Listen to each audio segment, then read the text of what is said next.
প্রিয় শিক্ষার্থীবৃন্দ, আজকে আমাদের 6 নম্বর ক্লাস। আমরা আজকের ক্লাসে যা যা শিখব, কিভাবে ভেক্টরের সাহায্যে আয়তন বের করতে হয়, অর্থাৎ 3টি ভেক্টর দেওয়া থাকবে, আয়তন নির্ণয় করতে বলবে। তারপরে আমরা কিভাবে ভেক্টরের সাহায্যে একটি ত্রিভুজ সেটা সমকোণী হবে নাকি হবে না সেটা যাচাই করব। এবং সবথেকে গুরুত্বপূর্ণ হচ্ছে নদী নৌকা সংক্রান্ত সকল সমস্যা আমরা সমাধান করব। যতগুলো ক্যাটাগরি আসে সবগুলো আমরা আজকের ক্লাসের মধ্যে সমাধান করে দেব ইনশাআল্লাহ। হ্যালো মাই ডিয়ার স্টুডেন্টস, আজকে আমরা আমাদের 6 নম্বর ক্লাসটা করব এবং আমাদের 6 নম্বর ক্লাসে আমরা যে টপিকগুলোর কথা বলেছি সেই টপিকগুলোর মধ্য থেকে প্রথমে আমরা কিছু গুরুত্বপূর্ণ সমস্যা দেখে নিব। তারপর আমরা নদী নৌকা সংক্রান্ত যতগুলো সমস্যা আসে সেগুলো সমাধান করব। একটু খেয়াল করো, এই হোয়াইট বোর্ডে কিছু সমস্যার কথা লেখা আছে। প্রথমে দেখো বলা আছে এ বি সি তিনটি ভেক্টর দ্বারা গঠিত কোনো বস্তুর আয়তন। অর্থাৎ মনে করো আমার কাছে তিনটি ভেক্টর রয়েছে এ বি এবং উপরের দিকে সি। তাহলে দেখো মাঝখানে একটা জায়গা তৈরি হয়েছে। এ বি এবং সি ভেক্টর দ্বারা গঠিত একটা বস্তু তৈরি হয়েছে, তার একটা নির্দিষ্ট আয়তন রয়েছে। সেই আয়তনটা তুমি কিভাবে বের করবে? ভেক্টরের সাহায্যে। সেটা হচ্ছে যে তুমি যে কোনো একটা ভেক্টর এ নিতে পারো, বি অথবা সি, যে কোনো একটা ভেক্টর লিখবে এবং বাকি দুইজনকে ক্রস গুণন করে ফেলবে। তাহলে কি বলেছি? যে কোনো একটি ভেক্টর এবং বাকি দুইজনের ক্রস গুণফল করবে।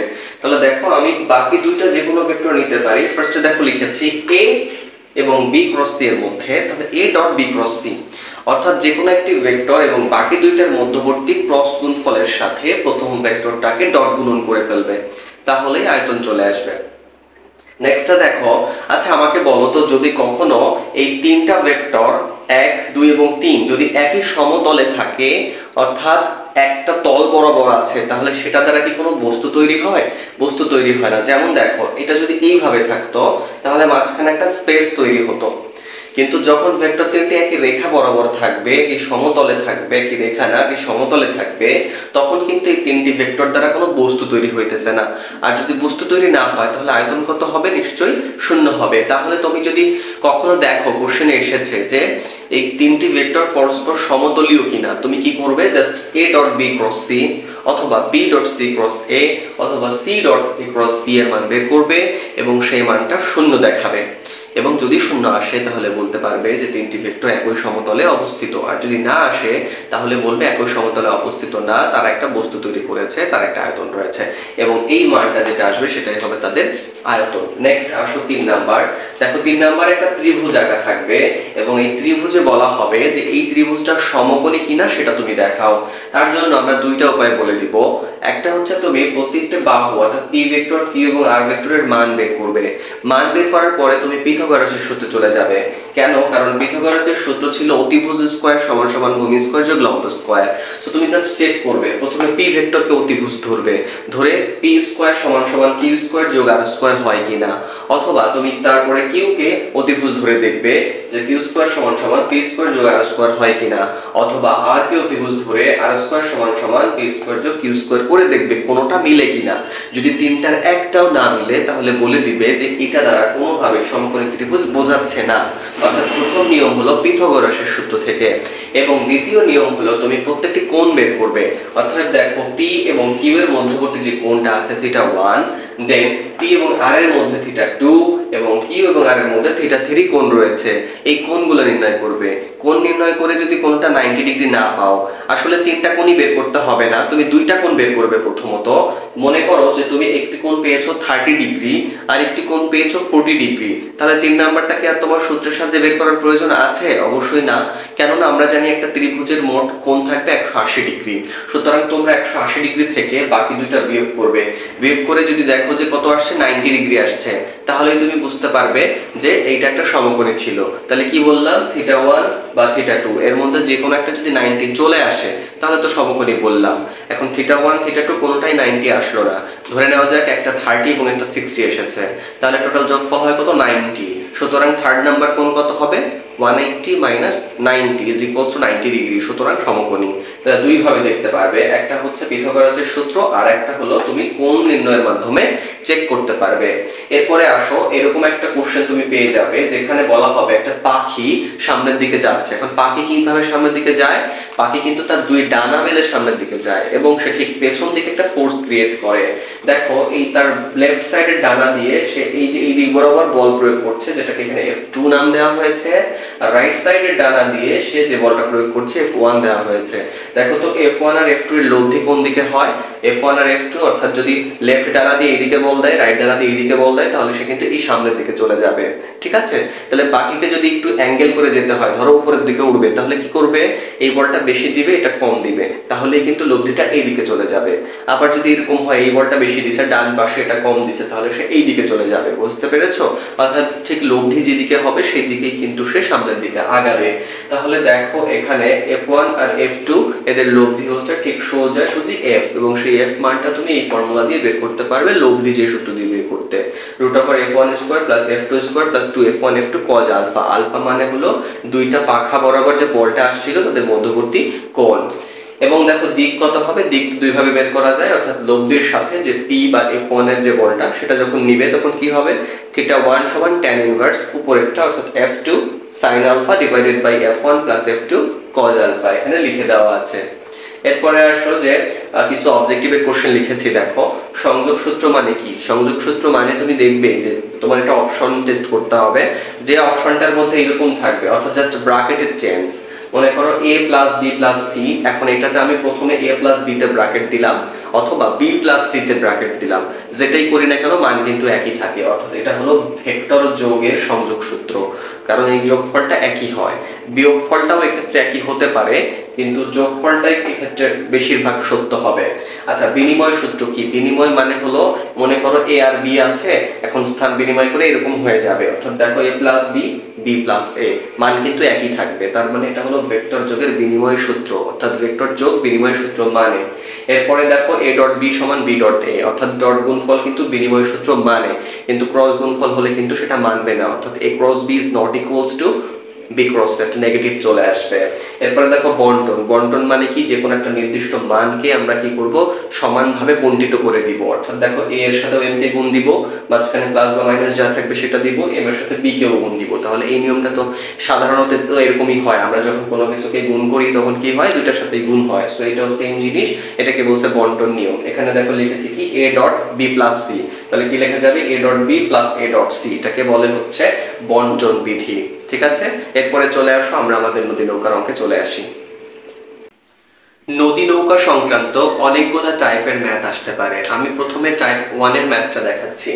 দেখো টাইপ 1 এর ম্যাথটা কেমন হতে পারে? অর্থাৎ সর্বপ্রথম তোমাকে বলতে পারে সর্বনিম্ন দূরত্বে নদী পারাপার হতে হবে। বিষয়টা খেয়াল করো, ধরে নিলাম এই একটা নদী বোঝাচ্ছি, যেটার A থেকে B পর্যন্ত হলো নদীটার প্রস্থ। প্রস্থটা সাধারণত মিটার বা কিলোমিটারে থাকতে পারে, যে এককে থাকবে তুমি সে এককেই নিতে পারো, কোনো সমস্যা নাই। এখন দেখো এই নদীতে ডান দিক, বাম থেকে ডান দিক বরাবর স্রোত যাচ্ছে, অর্থাৎ আমি A থেকে শুরু করে ডান দিক বরাবর তীর চিহ্ন দিয়ে ইউ মিটার/সেকেন্ড বেগ বোঝাচ্ছি, স্রোতের বেগ। তাহলে v মিটার/সেকেন্ড হলো নৌকাটির বেগ। এখন আমাকে বলো, যদি তুমি ঠিক এই A থেকে যাত্রা করে নৌকা চালিয়ে B বিন্দুতে যেতে চাও, তাহলে তুমি কি ঠিক সোজাসুজি রওনা দিবে? নিশ্চয়ই না। কেননা তুমি সোজাসুজি রওনা দিলে তোমাকে তো স্রোতটা কি ডান দিকে ঠেলতে ঠেলতে এক সময় এইরকম জায়গায় নিয়ে চলে আসবে, অর্থাৎ সোজাসুজি অপর পারে তো পৌঁছাতে পারবে না। তার মানে আমরা যেটা এখন করছি সেটা হলো ঠিক সোজাসুজি যদি অপর পারে পৌঁছাতে চাই তাহলে কি করব? বা আমরা যদি সর্বনিম্ন ডিসটেন্সে পৌঁছাতে চাই। সর্বনিম্ন ডিসটেন্স কেন? দেখো A থেকে B হচ্ছে নদীটির সর্বনিম্ন প্রস্থ। তুমি কিন্তু A থেকে শুরু করে এই দিকে পৌঁছাতে পারো, কিন্তু সেটা কিন্তু ডিসটেন্সটা AB থেকে বড় হবে। তুমি যে কোনো দিকে পৌঁছে যেতে পারো, কিন্তু সর্বনিম্ন ডিসটেন্স মানে হলো ঠিক A থেকে শুরু করে সোজাসুজি B তে গিয়ে পৌঁছানো। তাহলে বুঝতেই পারছো, যদি সোজাসুজি B তে পৌঁছাইতে হয় তাহলে V এর ডিরেকশন কি হতে হবে? একটু কিন্তু বাম দিক থেকে রওনা দিতে হবে। অর্থাৎ ঠিক সোজাসুজি যদি রওনা দেয় তাহলে স্রোতটাকে ঠেলতে ঠেলতে ঠেলতে ঠেলতে এক সময় এইরকম বরাবর নিয়ে চলে যাবে। সেটা তো সে চাচ্ছে না, সে চাচ্ছে সোজাসুজি B তে যেতে হবে। তাহলে তার নৌকাটার ডিরেকশনটা এইভাবে না করে সে একটু এইভাবে দিবে, এইভাবে যাবে, এরকম করে যাইতে থাকলে স্রোতটা তাকে ঠেলতে ঠেলতে ঠেলতে ঠেলতে একটা টাইমে এসে ঠিক বি তে নিয়ে গিয়ে পৌঁছাবে। তার মানে হচ্ছে এই যে ইউ আর এই যে ভি এর মধ্যবর্তী প্রাথমিক কোণ হবে গ্রেটার দ্যান 90 ডিগ্রি এবং সেটাকে আমরা আলফা কোণ বলে থাকি। তাহলে দেখো ইউ এবং ভি এর মধ্যবর্তী কোণ হচ্ছে আলফা কোণ। তোমার টার্গেট কোথায় পৌঁছানো, এই আলফা কোণে রওনা দিয়ে শেষমেশ তুমি সোজাসুজি পৌঁছাবে, এটাই তো তোমার টার্গেট। তাহলে এই সোজাসুজি কি হবে, তোমার লব্ধি হতে হবে, না হলে তো তুমি সোজাসুজি পৌঁছাতে পারবে না। অর্থাৎ ইউ আর এই পাশে যে ভি ছিল তাদের লব্ধি আর, সেটা সোজাসুজি যেতে হবে। দেখো ঠিক সোজাসুজি আর দেখানো হয়েছে, যদি সোজাসুজি না হয় তাহলে কিন্তু এই সূত্রগুলো কাজ করবে না। তাহলে আমরা ধরে নিচ্ছি আলফা কোণে রওনা দেওয়ার কারণে সে সোজাসুজি বি বিন্দুতে গিয়ে পৌঁছে যাচ্ছে। তাহলে খেয়াল করো তার যে দিক মানে কি, এই যে লব্ধিটা ইউ এর সাথে বা বি এর সাথে যে কোণ তৈরি করে, তো দেখো তো ইউ এর সাথে সে সবসময় 90 কোণই তৈরি করবে যদি ঠিক বি তে পৌঁছায়, এবং বি তে পৌঁছায় এই শর্তেই আমরা অঙ্কগুলো করতেছি। তাহলে যদি সে বি বিন্দুতে পৌঁছে যায় তাহলে তার এই কোণটা কত, 90 ডিগ্রি। অর্থাৎ আমরা এটাকে যদি θ1 নাম দিই বা লব্ধির দিককে থিটা ধরে থাকি তাহলে এটা কত ডিগ্রি, 90 ডিগ্রি। তাহলে দেখো তো tan θ সমান কি লেখা যায়, এই পাশে খেয়াল করো tan থিটা কত 90 ডিগ্রি সমান সমান যেটার সাথে কোণ বের করতেছি তার অপোজিটটা এখানে কে, ভি। তাহলে ভি এর sin alpha divided by U plus V এর cos আলফা, দেখো সেই সূত্র লেখা হয়েছে। এখন tan 90 এর মান তুমি ক্যালকুলেটরে যখন চাপবে তখন ইনফিনিটিভ দেখাবে, সো ইনফিনিটিভ বসালে পুরো মান আর সমাধান করা যায় না। এইজন্য আমরা এখানে একটু কি করে একটা টেকনিক অ্যাপ্লাই করি, সেটা হলো ইনফিনিটিভ মানে আমরা 1/0 লিখি। আসলে 1/0 তুমি ক্যালকুলেটরে চেপে দেখো সেটাও ইনফিনিটিভ বা অসংজ্ঞায়িত আসবে। তো আমরা 1/0 লেখা করে কোনাকুনি গুণ করে দিই, তাহলে 0 এর সাথে v sin আলফা গুণ হয়ে 0 হয়ে যায়, আর u প্লাস v cos আলফার সাথে 1 গুণ দিলে u plus v cos alpha হয়, ডান পাশে 0 থাকলো।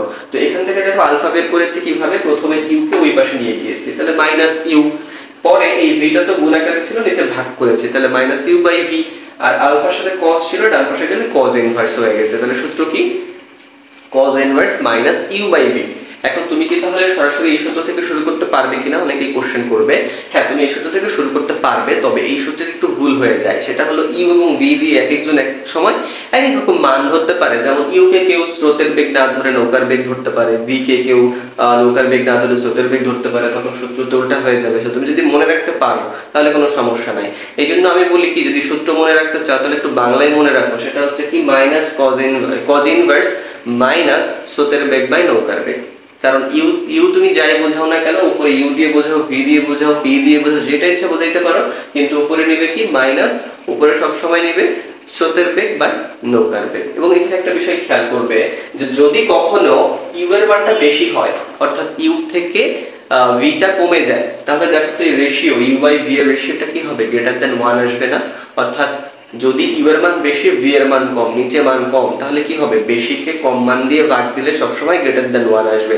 আর cos ইনভার্স গ্রেটার দ্যান 1 এর মান কিন্তু আসে না, অর্থাৎ কখনোই তুমি ক্যালকুলেটরে পাবে না। এটা দিয়ে কি বোঝাতে চাচ্ছি, এটা দিয়ে বোঝাতে চাচ্ছি যদি কখনো স্রোতের বেগ বেশি থাকে নৌকার বেগের তুলনায়, তাহলে কখনোই এই কন্ডিশনটা পাওয়া সম্ভব না। কি বললাম, ধরে নাও স্রোতের বেগ হচ্ছে 2 আর নৌকার বেগ হলো 1, তাহলে সে কখনোই সোজাসুজি অপর পারে পৌঁছাতে পারবে না। সে অন্য কোথাও পৌঁছাতে পারবে কিন্তু কখনোই বি বিন্দুতে পৌঁছাতে পারবে না। তাহলে যদি তাকে বি বিন্দুতে পৌঁছাতে হয় দুইটা শর্ত, একটা হচ্ছে তার বেগের মানটা অবশ্যই স্রোতের বেগ থেকে বেশি হতে হবে এবং তাকে আলফা কোণে রওনা দিতে হবে। সেই আলফাটা কত হবে, সেই আলফা হবে cos ইনভার্স মাইনাস যে স্রোতের বেগটা থাকবে যে কম ভ্যালুটা, বা নৌকার যে বেশি ভ্যালুটা থাকবে সেই বেগের মানটা বসিয়ে দিলে তোমার উত্তরটা চলে আসবে। এরপরে দেখো আমি আরেকটা সংক্ষেপে বুঝিয়েছি, এই ডান পাশেরটাও দেখো একই সূত্র রিপ্রেজেন্ট করছে, তবে এত কিছু করা লাগে না। কেন লাগে না, দেখো এই যে ভি, মূলত এখানে এই নৌকার বেগকে আমরা দুইটা উপাংশে ভাগ করেছি, একটা হচ্ছে উল্লম্ব উপাংশ, এই যে ভি কে আমরা দুইটা উপাংশে ভাগ করছি, একটা উল্লম্ব এবং একটা আনুভূমিক উপাংশ। আনুভূমিক উপাংশকে আমরা vx নাম দিব আর ভি এর উল্লম্ব উপাংশকে vy নাম দিব। তাহলে vx কত হবে, আমরা বিভাজন থেকে জানি ভি এর এই কোণটা যদি জানা থাকে তাহলে এই দিক বরাবর হবে cos আলফা, আর এই কোণটা জানা থাকলে উপরের দিকে হবে ভি এর sin আলফা। দেখো এখানে তাই লিখেছি ভি এর cos আলফা এবং ভি এর sin আলফা। তো এখানে আলফা কত দেখো তো, একটু খেয়াল করো, একটু খেয়াল করলে তুমি বুঝে যাবে যে আলফা কত। দেখো আমরা দেখেছিলাম এই যে ইউ আর ভি এর মধ্যবর্তী কোণ ছিল আলফা, তাহলে এই রেখাটাকে আমরা পেছন থেকে বর্ধিত করলে এই পুরো রেখার উপরে 180 ডিগ্রি কোণ ছিল, তাহলে পুরো 180 থেকে যদি আলফাটা বিয়োগ করি তাহলে কি এই কোণটা চলে আসে না, দেখো তো এই যে এই কোণটা চলে আসে। অর্থাৎ পুরোটা 180 থেকে যদি আমরা এই আলফা বিয়োগ করে দিই তাহলে দেখো এইটুকু পেয়ে যায়। সুতরাং 180 মাইনাস আলফা হলো এই ভেতরের কোণটুকু 180 মাইনাস আলফা। তাহলে দেখো তো এই vx অর্থাৎ এই দিক বরাবর বেগের উপাংশ কত হবে, যেহেতু এটার সাথে কোণ, তাহলে cos যাবে, v এর cos 180 মাইনাস আলফা। তো সেটা সমাধান করলে আসে হলো মাইনাস v cos আলফা।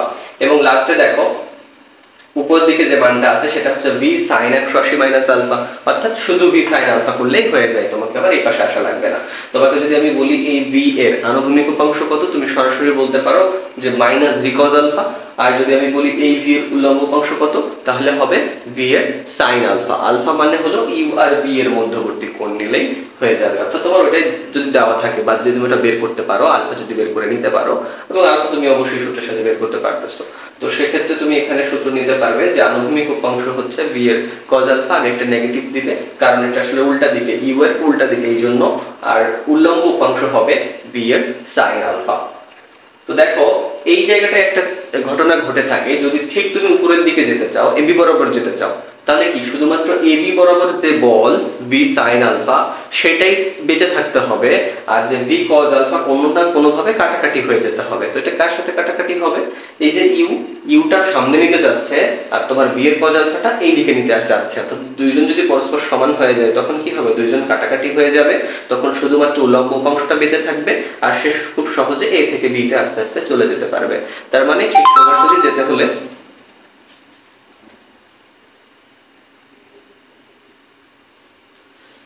তাহলে এটার মানে হলো যদি ঠিক সোজাসুজি যেতে হয় তাহলে এই যে বেগের যে আনুভূমিক উপাংশ ছিল আর যে স্রোতের বেগ ছিল তারা পরস্পর সমান করে দিতে হবে। দেখো আমরা সমান করেছি, মাইনাস v cos আলফাকে u এর সমান করেছি, এই যে মাইনাস v cos আলফা ছিল আনুভূমিক উপাংশ, সেটাকে আমরা কি করেছি, u এর সমান করেছি। তাহলেই দেখো আবারও সেই সেম সূত্র, আলফা সমান cos ইনভার্স মাইনাস স্রোতের বেগ বাই নৌকার বেগ। সুতরাং তুমি যে কোনো একটা দিয়ে কিন্তু সূত্রটা দেখাতে পারো।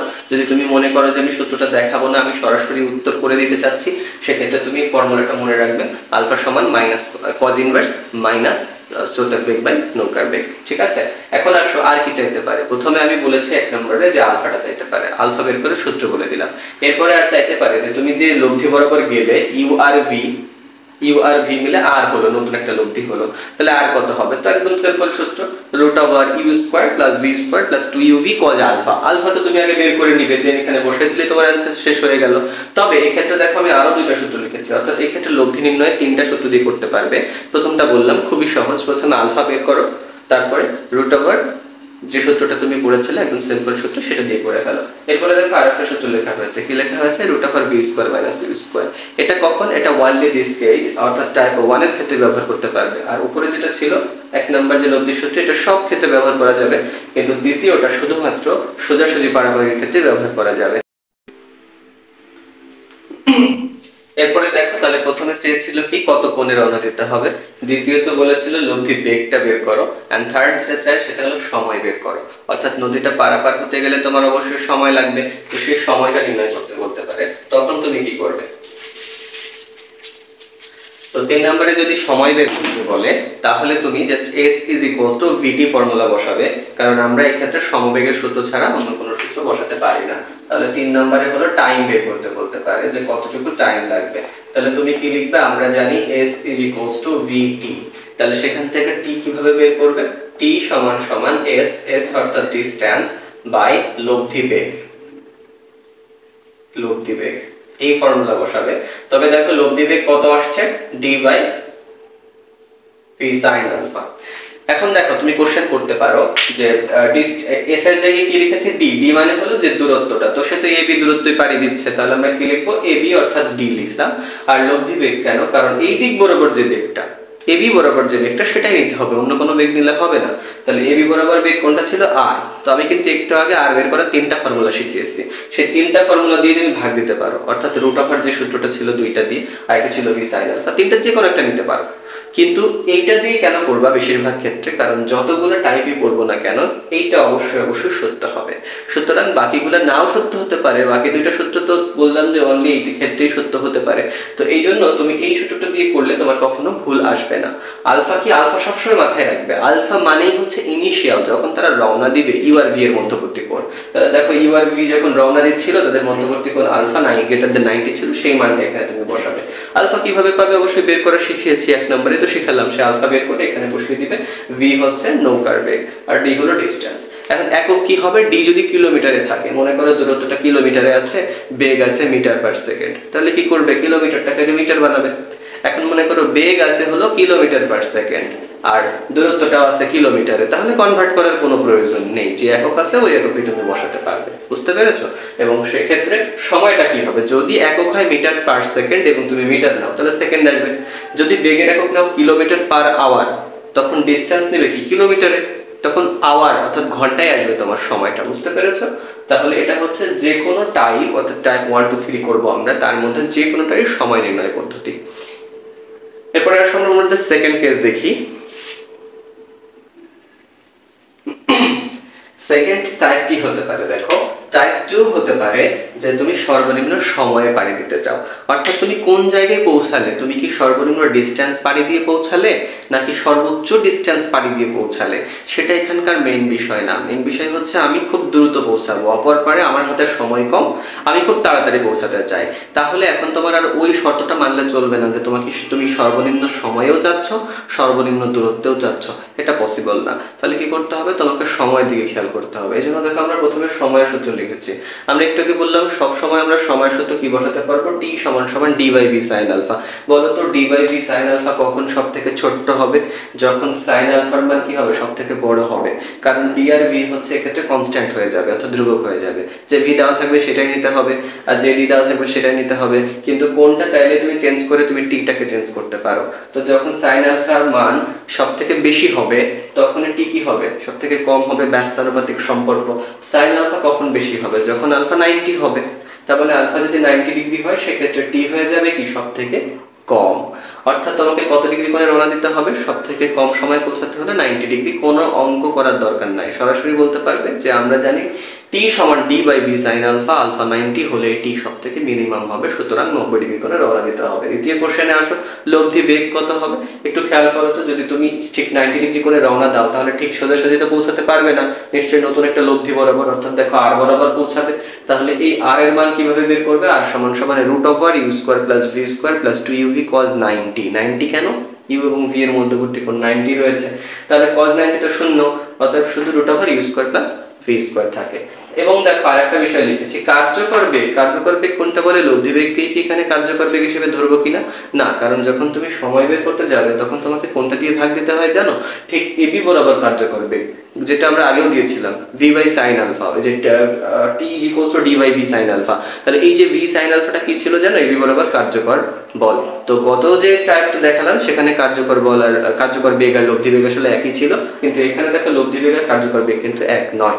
অর্থাৎ কার্যকর বেগ হচ্ছে যে এবি বরাবর আর লব্ধি বেগ হচ্ছে যেদিকে সে পৌঁছাচ্ছে। তাহলে এবি বরাবর কত হয়, সবসময় বলেছি এবি বরাবর নৌকার বেগের যে উলম্ব উপাংশ, নৌকার বেগের উলম্ব উপাংশ কত হয়, ভি সাইন আলফা। তাহলে ভি সাইন আলফা কত, আলফা তো 90, সুতরাং কত হয়ে যায় শুধু ভি। অর্থাৎ দেখো আমরা D by V sine 90 D by V, অর্থাৎ যে ভিটা দেওয়া থাকবে জাস্ট ভি দিয়ে ভাগ দিলেই হয়ে যাবে, আর কিছু করা লাগবে না। তাহলে যদি তুমি সর্বনিম্ন সময় পাড়ি দিতে চাও, অ্যানসারটা হবে যে ডিসটেন্সটা দেওয়া থাকবে, ডিসটেন্স দিবে ডিভাইড করে দিবে জাস্ট যে নৌকার বেগটা দেওয়া থাকবে সেই নৌকার বেগ দিয়ে, তাহলে কিন্তু চলে আসবে। আচ্ছা, এরপরে আসো আমরা আমাদের 3 নম্বর টাইপটা দেখে ফেলি। দেখো আমাদের 3 নাম্বার যে টাইপটা রয়েছে এখানে, সেই 3 নাম্বার টাইপটা হচ্ছে যে কোনো একটা কোণ দেওয়া আছে। এখন আর সর্বনিম্ন সময়ও বলে নাই, সর্বনিম্ন দূরত্বও বলে নাই, কি বলেছে একটা কোণ দিয়ে দিয়েছে। চিত্রটা খেয়াল করো, ইউ হচ্ছে সোজাসুজিই থাকে সব সময়, আর ভিটা দেখো কোন দিক বরাবর, ভিটা এখন আর সোজাসুজিও না আলফা কোণে, কিন্তু সেটা কত 90 এর কম কোণে। দেখো এই যে আলফা মানে হলো ইউ এবং ভি এর মধ্যবর্তী কোণ, অর্থাৎ তুমি জাস্ট এভাবে রওনা দিচ্ছ। তাহলে এভাবে রওনা দিলে কি এভাবে পৌঁছাতে পারবে, নিশ্চয়ই পারবে না, কারণ স্রোত তো আরেকটু কি করবে, বেগে এরকম দিকে নিয়ে চলে যাবে, অর্থাৎ ইউ আর ভি এর লব্ধি আর বরাবর যাবে, ইউ আর ভি এর লব্ধি আর বরাবর যাবে। তাহলে এখানেও কয়েকটা মান চাইতে পারে, একটা হচ্ছে তোমার পাড়ি দিতে কতটুকু সময় লাগবে, লব্ধি বেগ কত, কার্যকর বেগ কত, এই মানগুলো কিন্তু চাইতে পারে। তাহলে দেখো কত কোণে রওনা দিতে হবে সেটা কি আর চাইবে? তোমাকে যেটা বলেই দিবে যে আলফা কোণে রওনা দিয়েছে, সেটা আর চাইবে না। তাহলে কি চাইতে পারে দেখো, সে সময়টা চাইতে পারে, কতটুকু সময় লাগতে পারে। তাহলে সময়টা কি লিখবা? সময়ের সূত্র লিখবা হলো D by V sine alpha. সবসময় আমরা বলেছি ভি সাইন আলফা ইউজ করতে পারবে। ভি সাইন আলফাটা তাহলে কি? কার্যকর বেগ। কার্যকর বেগ কোন দিক বরাবর? এবি বরাবর। এখন বলতে পারো এবি বরাবর নিব কেন ভাই, আমি কি আর এর মানটা নিতে পারবো না? হ্যাঁ, এখন কোশ্চেন দেখো, তুমি যদি আর এর মানটা নাও তাহলে তুমি উপরে নিচ্ছ কি ডি। ডি মানে কি? দূরত্ব নিচ্ছ, তো দূরত্ব তো নিচ্ছ সোজাসুজি এবি বরাবর। তাহলে তোমার বেগ নিতে হবে কোন দিক বরাবর? এবি বরাবর যে উপাংশটা আসে কিসে, যে নৌকার বেগটা আছে সেই নৌকার বেগের যে উপাংশ অর্থাৎ কার্যকর যে উপাংশটা এবি বরাবর সেটা নিবে। এখন তুমি যদি আর দিয়ে ভাগ দিতে চাও, এই আর দিয়ে ভাগ দিতে চাও, তাহলে তোমার কি এখান থেকে এই পর্যন্ত ডিসটেন্স জানা থাকতে হবে, সেটা বের করা তো আরো প্যারা। তো সবসময় আমরা কি লিখি? উপরে যেহেতু সোজাসুজি ডিসটেন্সটা লিখি, তাহলে আমরা কি নিব? ওই দিক বরাবর বেগের উপাংশ, তাহলে সময় চলে আসবে। অর্থাৎ উপরে নিব ডি আর নিচে নিব ভি এর সাইন আলফা। আলফা মানে যে কোনটা এখানে বলে দেওয়া আছে 30, 40, 50 ডিগ্রি যা দেওয়া আছে সেটা, আর ভি হচ্ছে নৌকার বেগের উপাংশ। এবং দেখো লব্ধি বেগ কত হবে সেক্ষেত্রে? দেখো লব্ধি বেগ আর সমান root over U square plus V square plus 2ab cos alpha. Alpha তো দিয়ে দেওয়া থাকবে, সেই অনুযায়ী বসিয়ে দিবে। এবং লাস্টে দেখো যদি আমরা বলি কার্যকর বেগ, কার্যকর বেগ কিন্তু অলরেডি বলে ফেলেছি, কত? V sine alpha. অর্থাৎ যে দিকটা দেওয়া থাকবে সেই ভি এর cos আলফা হচ্ছে এই দিক ডান দিক বরাবর থাকে আনুভূমিক উপাংশ, আর সাইন আলফা হচ্ছে উল্লম্ব উপাংশ। ঠিক আছে, বোঝা গেছে? তাহলে তুমি জাস্ট ভি সাইন আলফা হচ্ছে যদি তোমার এবি বরাবর কার্যকর উপাংশ বের করতে বলে সেটা বের করবে, আর যদি টোটাল সময় বের করতে বলে তাহলে জাস্ট ডি কে কি করবে? ভি এর সাইন আলফা দিয়ে ভাগ করে দিবে। আর লব্ধি বের করতে বললে লব্ধির এই সূত্রটা যেটা তুমি আগে থেকে জানতে সেটা বসাতে পারবে। ঠিক আছে, এখন আমরা আরেকটা জিনিস বের করতে পারি, সেটা হচ্ছে দেখো সে কোথায় পৌঁছাবে। অর্থাৎ যদি সেইভাবে রওনা দেয় তাহলে তো সে ঠিক সোজাসুজি পৌঁছাচ্ছে না, কোথায় পৌঁছাচ্ছে সেটা কিভাবে বের করবে? তো সেটার জন্য আমরা একটা চিত্র দেখি, তারপর আমরা ব্যাখ্যা করছি। চিত্রটাতে একটু লক্ষ্য করো, সে ইউ বরাবর স্রোতের বেগ বোঝাচ্ছে, ভি বরাবর নৌকার বেগ বোঝাচ্ছে। তাহলে ইউ এবং ভি এর মাঝখান দিয়ে সে চলে গেল। দেখো মাঝখান দিয়ে সে কোথায় পৌঁছালো? এ থেকে সি পর্যন্ত, অর্থাৎ এসি দূরত্ব সে অতিক্রম করেছে। তা তোমার অনেক সময় কোশ্চেন করে যে তুমি বি থেকে সি অর্থাৎ ঠিক অপর পার থেকে সে কতটুকু দূরে গিয়ে পৌঁছেছে। ঠিক তো অপর পারে পৌঁছাতে পারে নাই, সোজাসুজি পারে নাই, তাহলে কত দূর গিয়েছে? অর্থাৎ বি থেকে সি এর মান বের করতে বলতে পারে। এখন একটু চিত্রে খেয়াল করো যে বি সি দ্বারা আমি যদি বিসি এর সমান করে নিচের দিকে এডি অংশ কাটি, তাহলে একটা আয়তক্ষেত্র হয়ে গেল না? এ বি সি ডি কিন্তু একটা নিশ্চয় আয়তক্ষেত্র। এখন দেখো বিসি এর মান আর এডি এর মান কি পরস্পর সমান হবে, যেহেতু আয়তক্ষেত্র তাহলে তো সমান হতে বাধ্য। তাহলে আমরা যদি বিসি না বের করি এডি বের করি, সেটাই কিন্তু হবে বিসি এর মান। এডি কিভাবে বের করব? দেখো এডি কি আনুভূমিক নাকি উল্লম্ব বরাবর? নৌকাটার আনুভূমিক বরাবর নাকি উল্লম্ব বরাবর? অবশ্যই নৌকা এদিকে যাচ্ছিল, অর্থাৎ সে সোজা যাচ্ছিল, তাহলে আনুভূমিক এইদিকে হবে আর উল্লম্ব এইদিকে হবে। তাহলে আমরা তখন এই ডিসটেন্সটা বের করতে চাচ্ছি, তাহলে কোন বেগ নিব? নৌকার বেগের আনুভূমিক উপাংশ নিব। আনুভূমিক উপাংশের সূত্র কি বলেছিলাম মনে আছে? ভি এর cos আলফা। তাহলে আমরা এখানে দেখো আনুভূমিক উপাংশ কি নিব? ভি এর cos আলফা। এখন আরেকটা বিষয় হতে পারে, সেটা হচ্ছে দেখো আনুভূমিক বরাবর কি শুধু নৌকার বেগের উপাংশ কাজ করছে নাকি স্রোতের বেগও কাজ করছে? ঠিক দেখো তো, এই রেখা বরাবর দুইটা বেগ কাজ করছে, একটা হলো ভি এর আনুভূমিক উপাংশ ভি এর cos আলফা, আর একটা হলো ইউ। অর্থাৎ ভি এর cos আলফা যেদিকে কাজ করছে ইউ সেই দিকে কাজ করছে, তাহলে দুইজনে মিলে কি হবে? যোগ হয়ে যাবে লব্ধি। তাহলে মোট বেগ কত হবে? ভি এর cos আলফা প্লাস ইউ।